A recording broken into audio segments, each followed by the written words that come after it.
آپ کی inner self کو دنیاوی علائشوں سے پاک کر کے آپ کی روح کو اتنا لطیف کر دیتا ہے کہ آپ کائنات کے جو بھی اسرار و رموز ہیں ان سے آشنا ہو جاتے ہیں۔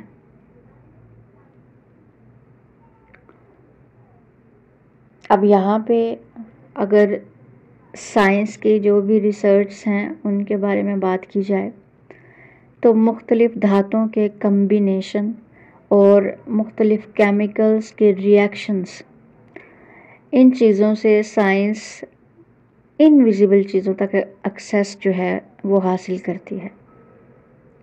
اٹ مینس کہ انویزیبل چیزیں جو ہم لوگ اپنی ظاہری آنکھ سے نہیں دیکھ سکتے ایگزسٹ کرتی ہیں، موجود ہیں، لیکن ان کو دیکھنے کے لیے سائنس نے مختلف مادوں کو، مختلف دھاتوں کو، مختلف کیمیکلز کو استعمال کر کے ایسی چیزیں بنائی ہیں، دوربین، خوردبین، حالیہ James Webb if I'm not wrong۔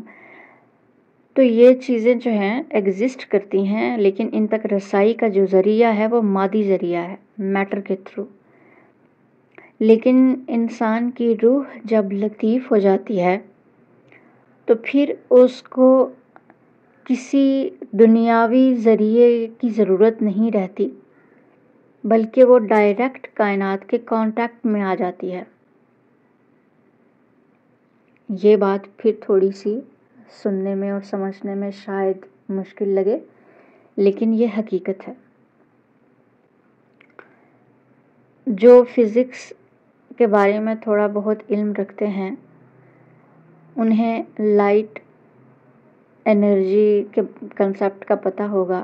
Basically وہ نور ہے، اور آپ کی روح جب لطیف ہو جاتی ہے تو اسی لیول پہ آ جاتی ہے، اس کے اندر جب اللہ کا نور سرایت کر جاتا ہے تو وہ ایک نورانی چیز بن جاتی ہے، تو اس کے لیے سفر بہت آسان ہو جاتا ہے۔ یہ بالکل بھی کوئی شعبدہ بازی، کوئی فنکاری، کوئی جادوگری یا اس طرح کی کوئی بات نہیں ہے۔ اب ایک اور چیز ہے یہاں پہ کہ اگر اس حد تک انسان کی دسترس ہو سکتی ہے، یہ اقبال کے تھاٹس ہیں، ہم لوگوں نے پہلے ڈسکس کیے ہیں، کچھ اشعار کے ریفرنسز بھی دیے ہیں، ابھی میں ان کو اوائڈ کر رہی ہوں۔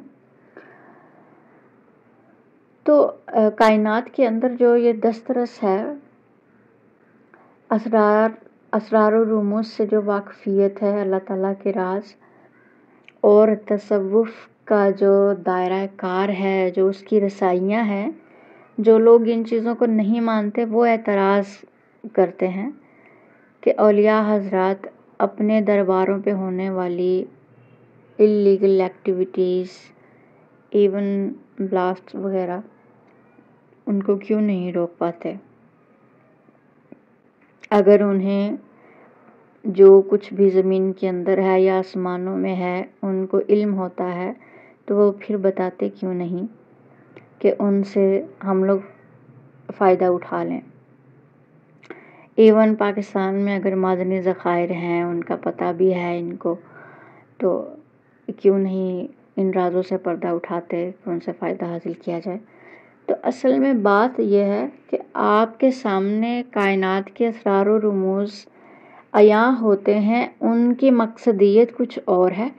آپ کو بالکل بھی اجازت نہیں کہ آپ اللہ تعالیٰ کے نظام میں مداخلت کریں، یہ سراسر مداخلت ہوگی کہ آپ اللہ کے راز جن سے آپ باطنی آنکھ، آپ کی روح روشناس ہو گئی ہے، آپ ان کو بالکل بے پردہ کر دیں۔ ایسی اجازت نہیں ہے۔ ایک نظام جو چل رہا ہے، جو جس کے لیے، جس ذمہ داری کے لیے پیدا ہوا ہے، جو کام جس کے ذمہ ہے اسی نے کرنا ہے۔ آپ کسی کو بھی اس طرح کسی راز سے بھی پردہ اٹھا کے آپ ایسا نہیں کر سکتے۔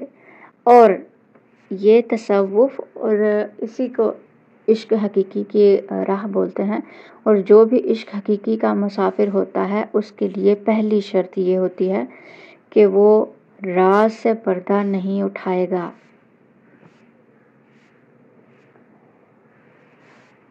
ہر سانحے کو وقت کی جھولی میں ڈال دو، لہرا کے جام تلخی دوراں اچھال دو، ہونی کا رقص چپ کھڑے دیکھتے رہو، منہ میں گنگناؤ نہ کہیں سم پہ تال دو۔ تو ایسا ہے کہ آپ تو دیکھ رہے ہیں تماشا جو بھی ہو رہا ہے، لیکن آپ اس میں ذرا سے بھی مداخلت نہیں کر سکتے۔